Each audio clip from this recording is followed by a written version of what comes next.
السلام علیکم ناظرین، آپ دیکھ رہے ہیں پروگرام 11th آور. میں ہوں عادل عباسی. آج وفاقی کابینہ نے انتخابی اصلاحات کے 2 آرڈیننس کی منظوری دی.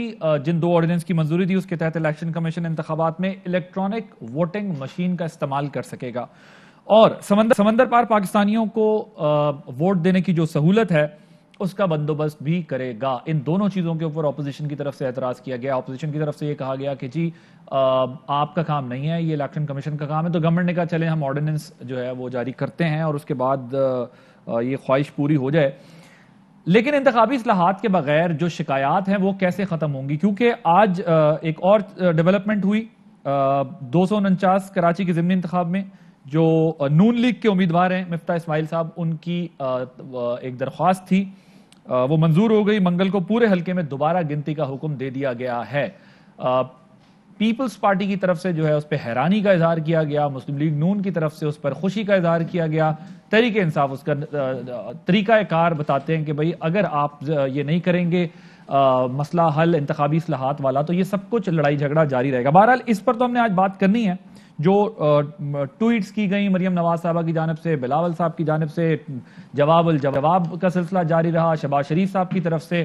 تو کیا بیانات کے ذریعے ہی نظام کو تبدیل کرنا ہے؟ انفارچونیٹلی ہوتا تو ہمارے یہاں اسی طریقے سے ہے، یا پھر اس کے لیے پریکٹیکلی کوئی اور حل نکالنا ہوگا. ایک معاملہ دوسری طرف ہے کرونا کا. الحمدللہ پاکستان کے اندر ظاہر ہے صورتحال تو ابھی خراب ہے، لیکن اگر ہم کمپیریزن کریں تو پاکستان کا موازنہ اگر بھارت سے کریں تو پاکستان کی بھارت سے بہتر ہے صورتحال. بار بار ماسک پہننے کا کہا جا رہا ہے، اس کی کمپلائنس کا کہا گیا ہے کہ اچھی رہی ہے. جب سے فوج کی تعیناتی ہوئی ہے، اس کا نفاذ ہوا ہے، اس کے بعد سے بہتر ہوئی ہے. لیکن اس پر جو پوائنٹ امپورٹنٹ ہے وہ یہ ہے کہ اس کی کنسسٹنسی، کنٹینیوٹی اگر وہ رہی تو انشاءاللہ پاکستان جو ہے وہ پرابلم فیس نہیں کرے گا جو انڈیا کر رہا ہے. اسد عمر صاحب جو NCOC کو ہیڈ کرتے ہیں انہوں نے اس کو قابل ستائش قرار دیا، کہا کہ بہتر ہے پاکستان کے اندر ماسک پہننے کی ایوریج، اور جس سے ہم اگر آگے بھی عید کے دنوں میں بھی جو چھٹیاں دی جا رہی ہیں اس میں احتیاط کریں تو بہتر ہو جائے گا معاملہ. دوسری طرف بھارت کی ذرا بات کر لیتے ہیں.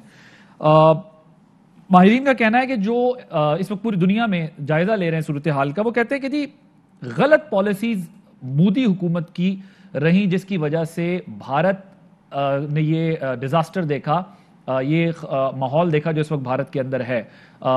مودی حکومت کی طرف سے آپ ذرا بیانات کا جائزہ لیں. رواں سال وہ یہ فرما رہے تھے کہ ان کی زبردست پالیسی تھی جس کی وجہ سے انہوں نے جو ہے وہ دنیا کو، صرف بھارت کو نہیں بلکہ دنیا کو بھی محفوظ رکھا کرونا کے پھیلاؤ سے. لیکن حالات اس کے برعکس ہیں. 3.5 لاکھ کیسز ایک دن کے اندر یا رپورٹ ہو رہے ہیں. 3-4 ہزار افراد کی اموات جو ہے ہو رہی ہیں. مودی حکومت کا ان حالات میں بھی جو پروپیگنڈا تھا وہ جاری تھا. عوام جو ہے وہ قابل رحم ہیں کیونکہ غیر سنجیدہ رویہ مودی حکومت کا تھا، جس کی وجہ سے وہاں کے عام آدمی کو نہ شمشان گھاٹ میں جگہ مل رہی ہے، نہ قبرستان میں جگہ مل رہی ہے، نہ میدان میں جگہ مل رہی ہے. آکسیجن کا مسئلہ، وینٹیلیٹرز کا مسئلہ، یہ مسائل سارے درپیش ہیں.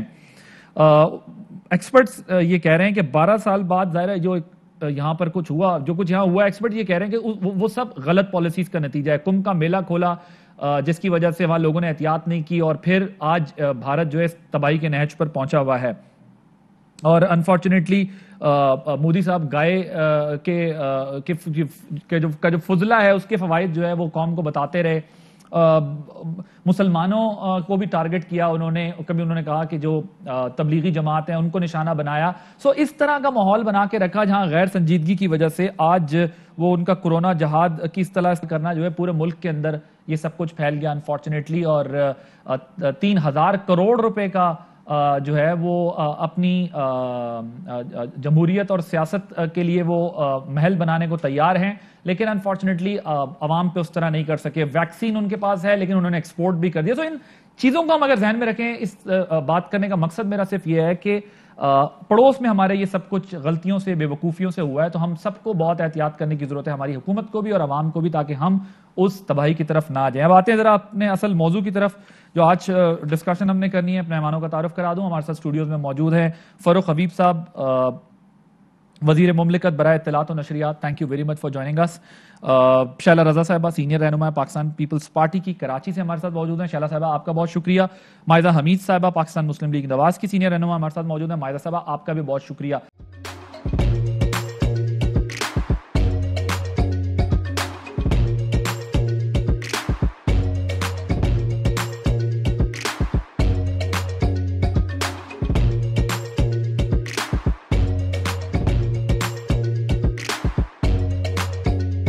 Instead of saving up for a new toy or a trip to Disney World, a 70-year-old بدلاً من توفير لعبة جديدة 来自阿拉巴马州的一名7岁女孩没有花